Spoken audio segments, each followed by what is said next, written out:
Hi friends, అందరికీ నమస్తే. నా పేరు చింతల అశోక్ కుమార్. చాలా రోజుల తర్వాత మనం వీడియో చేస్తున్నాము. ఈ వీడియో చేయడానికి గల కారణం ఏదైతే మన ఆంధ్రప్రదేశ్ విజయవాడ గుంటూరు జిల్లాల్లో ఒక 4 రోజుల నుంచి మనం చూస్తున్నాము. కనీసం దాదాపు 121 సంవత్సరం క్రితం ఇట్లాంటి వరద అనేది కృష్ణా జిల్లాలో రావటం జరిగింది. తర్వాత వచ్చింది. ఇవన్నీ అందరికి తెలుసు. ఈ బురడేరు, పున్నేరు ఇవన్నీ పొంగి కృష్ణాలో కలవటంతో ఆ పరివాహక ప్రాంతాలన్నీ గత ప్రభుత్వాలు అయినా కూడా గత ప్రభుత్వాల్లో అడ్డగోలుగా నదిని అదేవిధంగా సహజ వనరుల్ని ఆక్రమించి కట్టడం వల్ల అది అంత ప్రభావితం చేసిందని ప్రతి విశ్లేషకులు చెప్తూ ఉన్నారు. అదేవిధంగా ఈరోజు మనం చూస్తే కనీసం 74 సంవత్సరాల వయసులో ఎవరైతే మన గౌరవనీయులు రాష్ట్ర ముఖ్యమంత్రి గారు నారా చంద్రబాబు నాయుడు గారు 74 సంవత్సరాల వయసులో ఎట్లాంటి ప్రిసెప్షన్ లేకుండా నైటు 11, 12, 1, 2 దాదాపు చీకటి, లైట్లు లేవు, కారు చీకటిలో బోట్లలో, జేసీపీల్లో, పడవల్లో, ట్రాక్టర్లో పోయి ఈ పాలేని పరిస్థితుల్లో కూడా పోయి ప్రజల సమస్యలు తెలుసుకొని వాళ్ళకి వాటర్ ప్యాకెట్స్ కానీ, బిస్కెట్స్ కానీ, ఆహారం ఫ్రూట్స్ కానీ, అదేవిధంగా వెజిటేబుల్ బిర్యానీ కానీ, పులిహోర కానీ ఇట్లాంటివన్నీ ప్రభుత్వం అంత కష్టపడి చేస్తుంటే ఈ సిగ్గులేని రే జగన్, నీకు సిగ్గు శరంగానుంటే నువ్వు మనిషిగానైతే ఈరోజు ఆ విధంగా నువ్వు ప్రభుత్వం ఎంత ఇబ్బందికర పరిస్థితుల్లో ఈరోజు కనీసం దాదాపు 6 లక్షల మంది నిరాశ్రులయ్యారు. అదేవిధంగా 30-40 వేల కుటుంబాలు కనీసం అంధకారంలో చిక్కు ఉంటే వాళ్ళకు పోయి ప్రతిపక్షం ఎవరైతే మామూలుగా అసలు ప్రతిపక్షం కూడా లేదు. జనాలు నీకు 11 సీట్లు ఇచ్చి చెప్పుతో కొట్టినట్టు బుద్ధి చెప్పినా కూడా ఇంకా నీ సైకో బుద్ధి మార్చుకోకుండా ఆ వయసులో ఆ పెద్ద అంత కష్టపడుతూ రాష్ట్రం కోసం, రాష్ట్ర ప్రజల కోసం పార్టీలకు అతీతంగా పార్టీలను పక్కన పెట్టి, రాజకీయాలను పక్కన పెట్టి స్వయంగా మన దేశంలో ఇంతవరకు మనం ఎప్పుడు ఎక్కడ కని వినని విధంగా ఒక రాష్ట్ర ముఖ్యమంత్రి సెక్యూరిటీ మామూలుగా జెడ్ ప్లస్ ఉండే సెక్యూరిటీ పక్కన పెట్టి బోట్లో 2 గంటలప్పుడు కూడా ఆయన వెళ్ళి వాళ్ళ పిల్లల్ని వాళ్ళ ఇంట్లో వాళ్ళని వదిలేసి ఆయన వెళ్ళి ఆ విధంగా ప్రజలకి సహాయం అందిస్తుంటే స్వయాన ముఖ్యమంత్రి మనం ఫుడ్ ప్యాకెట్స్ ఇవ్వటం ఇంతవరకు మన రాష్ట్ర చరిత్రలో ఎక్కడ చూడలేదు. దాన్ని ఓర్వలేని సైకో జగన్ అసలు వీడికి సిగ్గలేదు. ఇంతవరకు ఇతను ఎప్పుడు మనం ఏకవచనంతో మాట్లాడడం లేదు. కనీసం పోయి అక్కడ వాళ్ళకి ప్రభుత్వానికి సూచన చేయాలా, ఈ విధంగా చేస్తున్నారు, ఈ విధంగా చేయండి అని చెప్పాల్సిన పోయి బురద జల్లుతూ మాట్లాడుతున్నాడు. నీకు సిగ్గు శరంగానుంటే నువ్వు మనిషివైతే మానవ జన్మ కానీ పుట్టుంటే నువ్వు అట్లాంటి మాటలు మాట్లాడవు.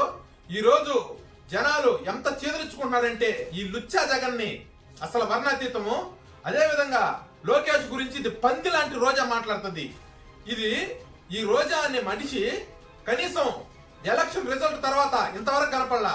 ఈరోజు లోకేష్ బాబు చెప్పులు కూడా తీసేసి, ఫోటోలు కూడా ఉన్నాయి, చెప్పులు కూడా తీసేసి లోకేష్ అని పోయి అక్కడ సహాయక చర్యల్లో పాల్గొంటుంటే ఈ పంది ఒక ఏసీ రూమ్ లో కూర్చొని ఈ ఫోన్, సోషల్ మీడియా ఉందని లుచ్చా మాటలు మాట్లాడుతున్నారు తప్పితే ఈ రోజు మీరు నిజంగా ప్రజలకు సహాయం చేయాలనుకుంటే ఈ 2-3 రోజులు ప్రజలు మన్ననలను పొందాలనుకుంటే ఈ 2-3 రోజులు నీ వైసీపీ క్యాడర్ అంతా అక్కడ కూర్చొని సహాయ చర్యల్లో పాల్గొని వాళ్ళు 10 ప్యాకెట్లు పంచితే మేము 20 ప్యాకెట్లు పంచుతాం అనే రీతిలో ఉండాలి. కానీ ఈ విధంగా కష్టపడుతూ స్వయంగా చంద్రబాబు నాయుడు గారు మనం చూసాం, జేసీపీలో కనీసం మోకాళ్ళ లోతు, నడుము లోతు నీళ్లలో 74 సంవత్సరాల మనిషి నడిచిపోతున్నాడంటే అసలు చూస్తుంటేనే అంత బాధగా ఉంది.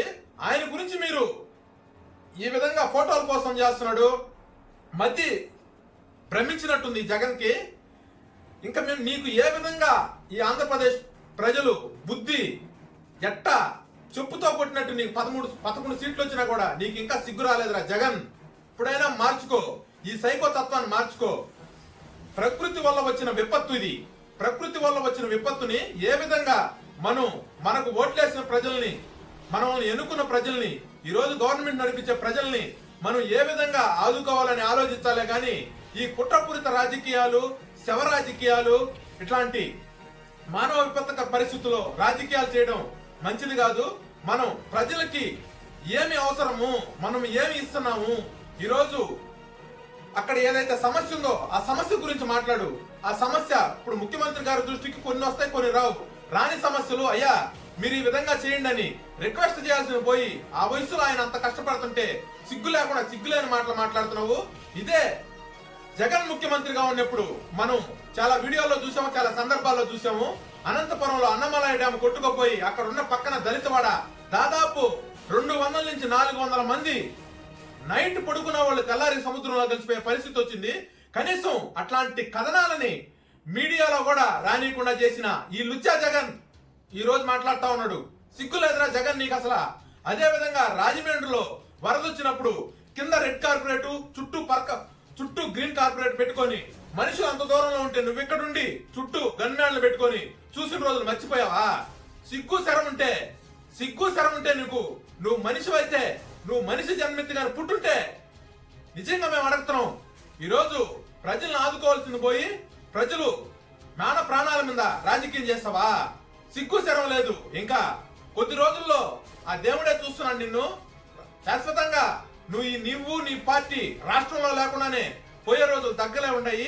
ఇకనైనా బుద్ధి తెచ్చుకొని నువ్వు ఏం చేస్తావో ఏం చేయగలవో, గవర్నమెంట్ చేసింది ఇది, ఇంకా ఇది ఉంది పెండింగ్ అని చెప్పాల్సిన పరిస్థితి నుంచి ఈ రోజు నువ్వు చంద్రబాబు నాయుడు గారిని విమర్శిస్తే నీకు ఖచ్చితంగా అవాకు చవాకు మాటలు ఇంకా మాట్లాడితే ఖచ్చితంగా నిన్ను చెప్పుతో చంప పగలగొట్టేదానికి రాష్ట్ర ప్రజలందరూ సిద్ధంగా ఉన్నారు. ప్రతి ఒక్కరూ దయచేసి గుర్తించాలా, అక్కడ అనేక ప్రజా సంఘాలు, అనేక స్వచ్ఛంద సేవా సంస్థలు పోతూ అక్కడ సహాయం చేస్తూ ఉంటే ఈ పేటిఎం బ్యాచ్ గాని ఈ వైసీపీకి సంబంధించిన ఒక జగన్ మధ్యాహ్నం పోయి ఒక 2 గంటలు ఫోటో షూట్ నీకు అవసరం, ఫోటో పిచ్చి గలవాడు నువ్వు.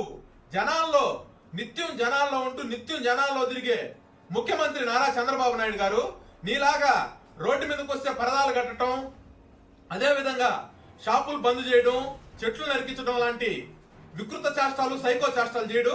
ఇకనైనా బుద్ధి తెచ్చుకొని ప్రజా సమస్యల మీద మాట్లాడి ప్రభుత్వం చేసే విధంగా చర్యలు తీసుకోవాలి. కానీ ఇట్లాంటి విమర్శ మాటలు కానీ మాట్లాడి జనాల మైండ్ డైవర్ట్ చేసేటట్టుగా చేస్తే ఖచ్చితంగా నీకు బుద్ధి చెప్పారు, ఇంకా బుద్ధి చెప్తారని కూడా మనం చేస్తూ సెలవు తీసుకున్నాము.